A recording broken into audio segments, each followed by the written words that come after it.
हिमाचल प्रदेश में बारिश कहर बनकर बरस रही है और कई लोगों की जानें चली गई है, जबकि दर्जनों लोग लापता है। वहीं कांग्रेस ने इन आपदाओं को लेकर मुख्यमंत्री पर निशाना साधा है और मुख्यमंत्री पर इन आपदाओं से निपटने की बजाय चुनावी रैलियों में मस्त रहने के आरोप लगाए हैं। विक्रमादित्य सिंह ने कहा कि मुख्यमंत्री अपनी चुनावी रैलियों में मस्त है और प्रदेश में भारी बारिश के चलते जगह जगह हादसे हो रहे हैं। उन्होंने कहा कि प्रदेश में भारी बारिश के चलते जनजीवन अस्त व्यस्त हो गया है, सड़कें अवरुद्ध हो गई है, पर सरकार को इसकी कोई चिंता नहीं है। ऐसे में जहां मुख्यमंत्री को अधिकारियों से बैठक कर राहत बचाव कार्य करने चाहिए, वहां वे सिरमौर में चुनावी रैली में पहुंचे हैं। इसके अलावा विक्रमादित्य सिंह ने प्रदेश की जयराम सरकार पर आरोप लगाया है कि वह कभी भी अपने फैसलों पर कायम नहीं रही। फैसलों से पलटना सरकार की विश्वसनीयता और कार्यशैली पर बहुत बड़ा प्रश्न चिन्ह है। लोक सेवा आयोग में अध्यक्ष व 3 सदस्यों की नियुक्ति और फिर उसे रातों रात रद्द करना सरकार के लचर निर्णय की पूरी पोल खोलता है। उन्होंने कहा कि मुख्यमंत्री को प्रदेश के लोगों को इसके कारणों को स्पष्ट करना चाहिए। उन्होंने कहा कि हालांकि कांग्रेस इन नियुक्तियों के खिलाफ थी, पर अगर सरकार ने ऐसा कोई निर्णय ले लिया था तो उसे पूरा करना चाहिए था। उन्होंने कहा कि आयोग के अध्यक्ष पद पर एक महिला की नियुक्ति की अधिसूचना जारी करना और अंतिम समय पर उसे रोकना भाजपा का महिला विरोधी चेहरा सामने आ गया है। विक्रमादित्य सिंह ने कहा कि वह पहले कई बार इस सरकार को पलटूराम की संज्ञा देते रहे हैं और अब फिर से इस पर मोहर लग गई है। विक्रमादित्य सिंह ने कहा कि जयराम सरकार हर क्षेत्र में विफल रही है। उन्होंने कहा कि कोविड काल में भी मुख्यमंत्री अपने कई फैसलों को पलटते रहे। ये सरकार की अकुशलता को दर्शाता है और ये तब होता है जब सरकार का मुखिया कमजोर हो। उन्होंने कहा कि मुख्यमंत्री की सरकार पर कोई भी पकड़ नहीं है। विक्रमादित्य सिंह ने कहा कि आज प्रदेश में लोग भाजपा की जयराम सरकार से परेशान हैं। उन्होंने कहा कि किसान हो या बागवान, आम हो या कारोबार, युवा हो या कर्मचारी, सब उपेक्षा का शिकार है। सेब बागवान बर्बादी की कगार पर खड़े हैं। सरकार किसी के प्रति कतई गंभीर नहीं है। विक्रमादित्य सिंह ने कहा कि प्रदेश सरकार नागपुर, नाभा, जयपुर और दिल्ली के रिमोट से चल रही है। उन्होंने कहा कि प्रदेश में पहली बार किसी मुख्यमंत्री ने अपने कार्यकाल के दौरान 7 सचिव बदले, डीजीपी बदले और कई वरिष्ठ अधिकारियों की अदला बदली चलती रही है। विक्रमादित्य सिंह ने आगे कहा कि 1-2 नेताओं के पार्टी छोड़ने से कांग्रेस कमजोर नहीं होगी और न ही कार्यकर्ताओं में किसी मनोबल की कोई कमी होगी। उन्होंने कहा कि कांग्रेस पूरी सक्रियता से खड़ी है और आगामी विधानसभा चुनावों में पूर्ण बहुमत से अपनी सरकार बनाएगी।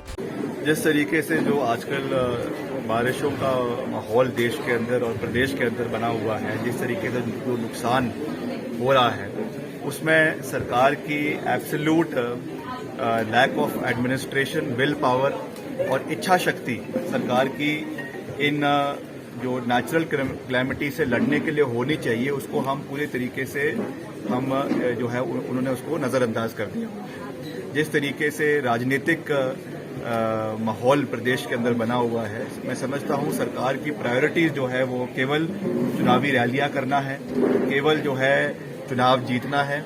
मगर जो नेचुरल क्लैमिटीज आज प्रदेश के अंदर हो रही है, उसमें जिस तरीके से जो मीटिंग्स मुख्यमंत्री जी को या सरकार को करनी चाहिए थी, अपने डिस्ट्रिक्ट एडमिनिस्ट्रेशन के साथ बात करनी चाहिए था। आज करीबन 4 जिलों में येलो अलर्ट घोषित हुआ है। कांगड़ा जिला के अंदर, सिरमौर जिला के अंदर, शिमला के अंदर और मंडी के अंदर और ट्राइबल एरियाज कुछ एरियाज में। उसके बावजूद मुख्यमंत्री जी जो है वो चुनावी रैली के लिए पौंटा साहब गए हुए हैं, सिरमौर गए हुए हैं। ये बहुत दुर्भाग्यपूर्ण है। हमको केवल हर चीज में राजनीतिक दृष्टिकोण से ही कार्य नहीं करना चाहिए। इस चीज का हमको ख्याल रखना चाहिए कि प्रदेश की जनता की वेलबींग, उनकी सुरक्षा और उनकी सेफ्टी सरकार का दायित्व बनता है, जिसको सरकार करने में पूरी तरीके से विफल रही है।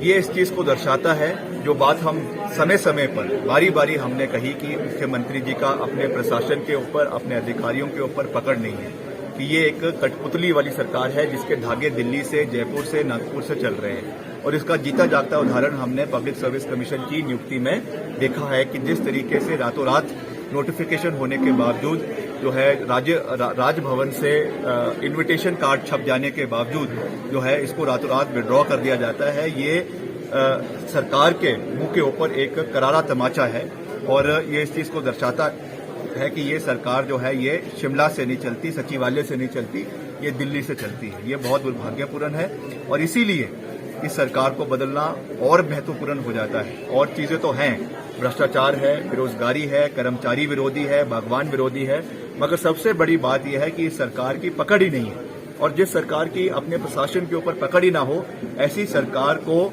प्रदेश से उखाड़ फेंकना जितनी जल्दी हो सके ये बहुत जरूरी है और ये हम इस विधानसभा चुनावों में कर रहेंगे। सर, सरकार